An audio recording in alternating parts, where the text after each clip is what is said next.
and we came out of the tanks after the first battle. And those guys came up, they saw we were black. That was shocked. They were really shocked, because blacks supposed to only work in service units and drive trucks. And they surprised to see us black tankers.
I saw a group of black soldiers, Afro-American soldiers, black,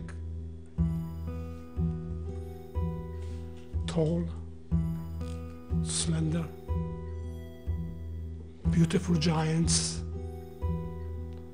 I never saw a black soldier in my life. I saw them in the movie with Shirley Temple, being servants, slaves, but I never saw soldiers fighting men.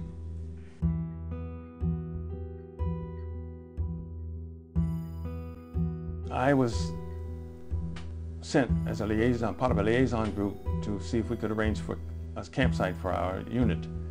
And we arrived in this place called Weimar and drove out to what I found out now was to be a concentration camp. I was going to have the shock of my life, because I was going to walk through the gates of a concentration camp called Buchenwald. And you got to believe me when I tell you I wasn't ready for that. I was totally unprepared for that kind of an experience. But you see, I can never forget that day, because when I walked through that gate, I saw in front of me what I call the walking dead. I saw human beings that had been beaten, had been starved, had been tortured. They'd been denied everything that would make anyone's life livable. There they were standing in front of me, and they were skin and bone. They had skeletal faces with deep-set eyes. Their heads had been clean shaved, and they were standing there, and they were holding on to one another just to keep from falling.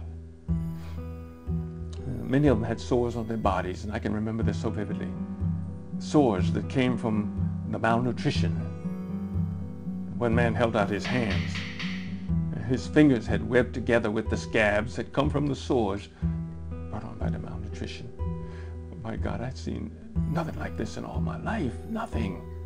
But when they started to move and stumbling forward toward me, I backed away. Oh, I backed up and I stopped. And I said to myself, my God, what is all this insanity? Who are these people?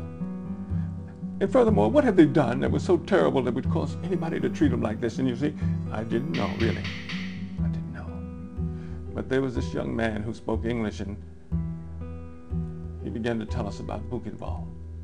And he said that these people were Jews, they were gypsies, they were Jehovah's Witnesses, and there were some Catholics, they were trade unionists, communists, homosexuals. He went on and on. He listed so many different groups that had been placed in the camp.